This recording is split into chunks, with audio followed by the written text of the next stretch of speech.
भारत द्वारा पाकिस्तान को अंतर्राष्ट्रीय मंचों पर आतंकवादी राष्ट्र के रूप में उजागर करने का अभियान जारी है और इसी कड़ी में एक भारतीय सर्वदलीय प्रतिनिधिमंडल ने सऊदी अरब का दौरा किया और पाकिस्तान की आतंकवाद से जुड़ी गतिविधियों को सामने लाने के साथ साथ ऑपरेशन सिंदूर की आवश्यकता को भी रेखांकित किया। ये प्रतिनिधिमंडल भाजपा सांसद बैजयंत पांडा के नेतृत्व में सऊदी अरब पहुंचा, जिसमें AIMIM चीफ असदुद्दीन ओवैसी भी शामिल थे। वहां पर उन्होंने सऊदी राज्य मंत्री और कैबिनेट सदस्य अदेल बिन अहमद अल जुबैर से मुलाकात की। चर्चा में प्रतिनिधिमंडल ने पाकिस्तान को FATF की ग्रे लिस्ट में फिर से शामिल करने के लिए सऊदी समर्थन की मांग की।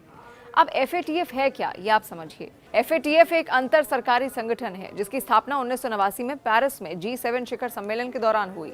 वर्तमान में FATF में 37 सदस्य क्षेत्राधिकार और 2 क्षेत्रीय संगठन यानी कि यूरोपीय संघ और खाड़ी सहयोग परिषद शामिल हैं, जो विश्व के प्रमुख वित्तीय केंद्रों का प्रतिनिधित्व करते हैं।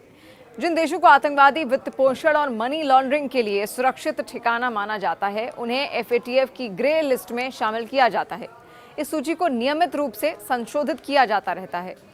प्रतिनिधिमंडल ने सऊदी विदेश मंत्री के साथ बातचीत में ये बताया कि पाकिस्तान ने न केवल आतंकवादियों को पनाह दी, बल्कि भारत में आतंकवाद फैलाने के लिए ड्रोन के माध्यम से हथियार और नशीले पदार्थ भी भेजे। प्रतिनिधिमंडल ने आतंकवाद विरोधी प्रयासों में भारत सऊदी सहयोग पर चर्चा की और बताया कि अप्रैल 2025 में भारत आए सऊदी प्रतिनिधिमंडल के साथ जारी संयुक्त बयान में भी आतंकवाद के खिलाफ सहयोग को महत्व दिया गया था। सीनियर उलेमा काउंसिल के फतवे का भी उल्लेख इसमें है। प्रतिनिधिमंडल ने सऊदी अरब की सीनियर उलेमा काउंसिल द्वारा जारी फतवे की सराहना भी की, जिसमें आतंकवाद को इस्लामी कानून के खिलाफ बताया गया। फतवे में आतंकवाद के किसी भी प्रकार के वित्त पोषण को हराम और दंडनीय अपराध घोषित किया गया है।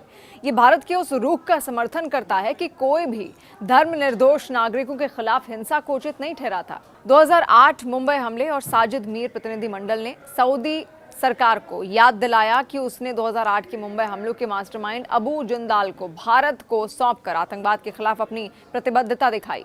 साथ ही पाकिस्तान के उस झूठ का भी जिक्र किया गया जिसमें उसने साजिद मीर के मारे जाने का दावा किया था, जबकि वो जीवित पाया गया था। पाकिस्तान से देखिए कोई बातचीत नहीं करना चाहता। जब सऊदी पक्ष ने सुझाव दिया कि भारत को पाकिस्तान से बातचीत करनी चाहिए, तो भारतीय प्रतिनिधिमंडल ने स्पष्ट किया कि आतंकवाद पर ठोस कार्रवाई के बिना पाकिस्तान से कोई बातचीत नहीं संभव है। उन्होंने कहा कि हर बार जब भारत ने पाकिस्तान से बात की, उसे केवल नकारात्मक प्रतिक्रिया ही मिली है। प्रतिनिधिमंडल ने रियाद स्थित अंतर्राष्ट्रीय इस्लामी सैन्य आतंकवाद विरोधी गठबंधन यानी कि IMCTC का भी उल्लेख किया और कहा कि सऊदी अरब को पाकिस्तान से आग्रह करना चाहिए कि वो आतंकवाद को स्पष्ट रूप से खारिज करे।